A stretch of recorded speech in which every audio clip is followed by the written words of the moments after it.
Goeiedag, geliefde disipel van Jesus en baie welkom by nog 'n episode van In Jesus Bybelstudie. Hierdie is episode 2 van ons reeks wat ons noem Geloof wat berge verskuif. En ons kernteks is in Markus 11 vers 22 tot 24 en ek gaan hom net weer vir ons lees. Dis ons teks waarby ons wil uitkom. Dis ons doelwit wat ons graag wil bereik, maar ons wil ook hier begin sodat ons die hele tyd hierdie doelwit voor ons oë kan hou. En ek lees vandag vir ons uit die 2020 vertaling en hy sê dit so. Jesus antwoord hulle toe, julle moet geloof in God hê. Amen, ek sê vir julle, wie vir hierdie berg sê, lig jouself op en gooi jouself in die see en nie in sy hart twyfel nie. Maar glo dat wat hy sê gaan gebeur, vir hom sal dit gebeur. Daarom sê ek vir julle, alles waarvoor julle bid en vra, glo dat julle dit al ontvang het en dit sal vir julle so wees. Hoor wat leer Jesus hier ons? Dat ons woorde het krag.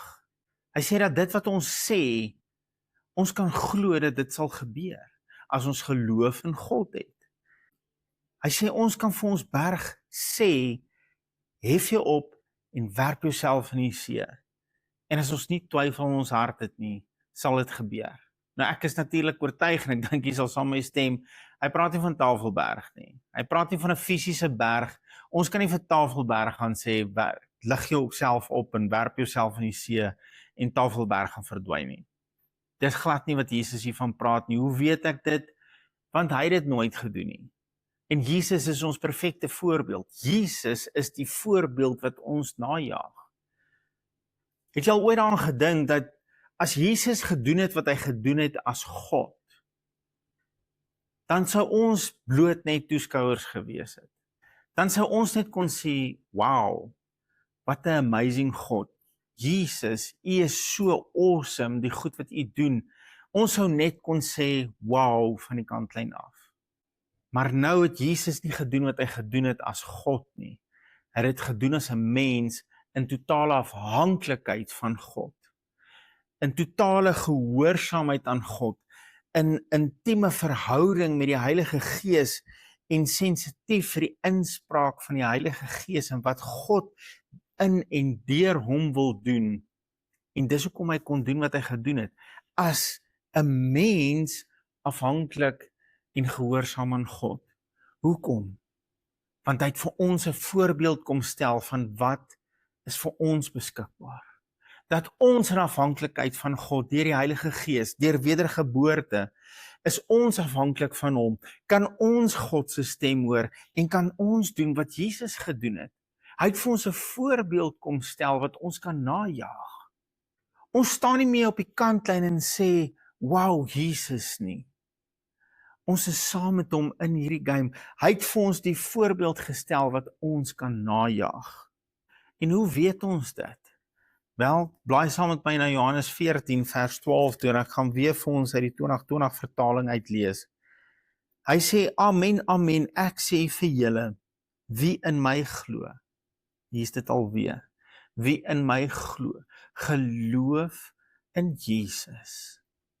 Nie geloof in jou geloof nie, dit is so maklik om vasgevang te word in hierdie ding van ons moet hierdie geloof opwek, wat ons moet hierdie ding opstuur, hierdie ding wat ons noem geloof, en dan moet ons geloof in hierdie geloof hê en vir God sê, kyk my awesome geloof.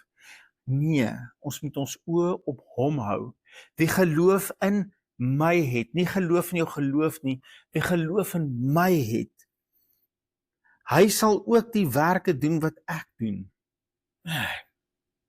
Wie geloof in my het, sal doen wat ek gedoen het. En hy sal nog groter dinge as dit doen, omdat ek na die Vader gaan. Ek is nog nie eens by die groter dinge nie. Ek wil net hê, ons moet hierdie 'n doelwit maak. Here Jesus, wat U gedoen het, wil ek doen. En wat het hy gedoen? Hy het blindes laat sien, hy het dowes laat hoor, hy het dooies opgewek. Hy het melaatses gesond gemaak. Elke liewe persoon, geliefde van Jesus, besef jy, dat elke liewe persoon wat na hom toe gekom het in geloof, het sy dit sy vriende was, wat hom of haar in geloof na Jesus toe gebring het, maar Jesus het nooit enigiemand weggewys nie. Hy het hulle almal gesond gemaak. Hy het hulle almal heel gemaak. Want dis wat die Vader is. Dis wie hy is, dis wat hy vir ons wil doen. Hy wil ons genees, hy wil ons gesond maak.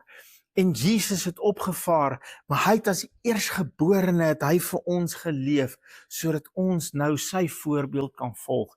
Hy sê, ek lees weer vir ons Johannes 14 vers 12. Amen, amen, ek sê vir julle, wie in my glo, hy sal ook die werke doen wat ek gedoen het. Jy weet, ons het so vasgevang geraak in 'n tydperk, wat ons jaag na die kennis van goed en kwaad, waar ons van hierdie boom wil gaan eet, van goed en kwaad. Geliefde van Jesus, weet jy dat daar al nooit lewe uit daai boom uitgekom het nie, maar nog altyd net dood. Ons is so in 'n tydperk waarin ons wil weet wat is reg en wat's verkeerd, wat is sonde en wat's nie sonde nie, wat mag ek doen en wat mag ek nie doen nie. En ek praat glad nie sonde goed vandag nie. As jy my ken, sal jy weet, ek is absoluut daarvoor dat ons 'n heilige lewe sal leef, dat as seuns van God, ons sal in totaliteit leef, wat is vir ons beskikbaar as 'n seun van God. En deel daarvan, en ek wil nou nie vandag oor Romeine 6 gesels nie, maar deel van dit wat ons nuwe identiteit as seuns van God, as wedergebore kinders van God, is ons is dood vir sonde. En ons moet hierdie werklikheid en hierdie waarheid met ons begin oordink en dit besef en dit 'n waarheid in ons lewe maak. Ek en jy is dood vir sonde. Kom ons lees net gou 2 verse saam in Romeine 6. En ek wil nie daaroor praat nie, maar ons moet dalk net hier oor stil staan vir 'n oomblik.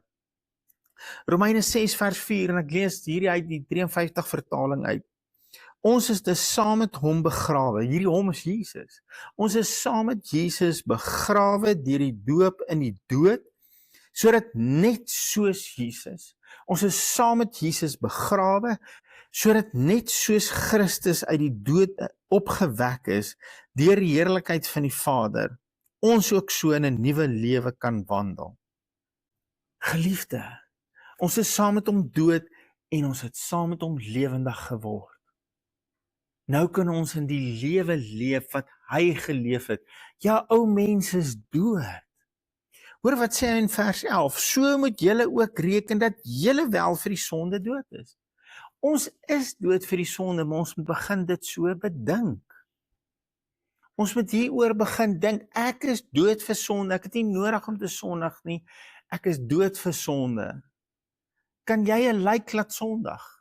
Nee, hy ding is dood, hy kan niks meer doen nie. Die ou mens is begrawe saam met Christus, daar het 'n nuwe mens, 2 Korintiërs 5:17 sê, 'n nuwe skepsel het hy uit opgestaan, 'n nuwe mens, en hy is dood vir sonde, hy leef vir Christus.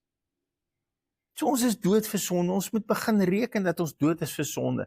Maar nou dat ons nie meer hierdie stryd het met sonde nie, jy moet eenvoudig net begin reken dat jy dood is vir sonde. Wat is jou nuwe realiteit? Ek kan doen wat Christus gedoen het. Kom ons stel vir ons 'n nuwe goal. Nie om hierdie sonde te oorwin nie, ek het hom reeds oorwin, want Christus het dit vir my oorwin. Ek het nie 'n stryd met sonde nie, ek is dood vir sonde. My nuwe goal is, ek wil doen wat Jesus gedoen het. Ek wil sy koninkryk uitleef, in waarheid en in vlees. Ek wil doen wat Jesus gedoen het, sodat die Vader deur my verheerlik kan word. Ek wil dooies opwek, ek wil dowes sien wat weer kan hoor. Ek wil sien dat blindes kan sien. Want dis wat my Here Jesus gedoen het. Dis vir ons 'n werklikheid, dis vir ons 'n moontlikheid. Dis in die woord. Is jy bereid om saam met my? En hierdie is nie vir die pastore of vir die priesters of die heiliges of selfs vir die disippels van ouds nie. Dis vir ons, dis vir nou, dis vir my en vir jou, wedergebore Christene. Hy sê, wie in my glo. Glo jy in Christus, dan is hierdie waarheid vir jou. Jy kan doen wat Christus gedoen het. En ons moet pas op, ons moet nou nie hierdie najaag, sodat ons naam, en dit wat ons doen op Facebook en op TikTok kan verskyn nie, maar dat die koninkryk van God verheerlik kan word, en dat mense kan sien, God Christus is nog 'n werklikheid en hy doen vandag nog wonderwerke.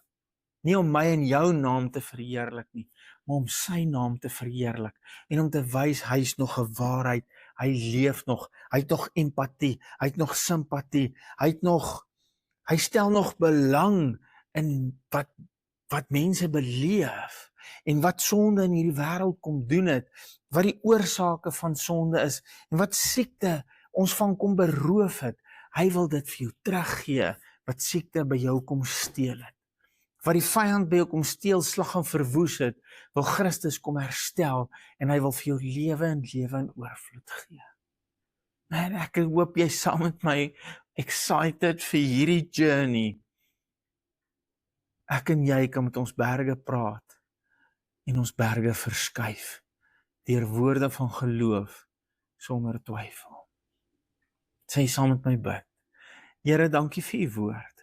Dankie dat u deur die woord vir ons 'n nuwe perspektief, 'n nuwe fokus kom gee. Dat ons kan doen wat u gedoen het. In geloof. Dit verg net geloof. Dit verg geloof sonder twyfel. Here, help ons om ons oë op u te hou. Om ons fokus op u te hou. Die enige waarheid. En u waarheid sal ons vrymaak. Ons eer die Here. Dankie vir u seën op hierdie journey waarop ons is. In Jesus naam. Amen.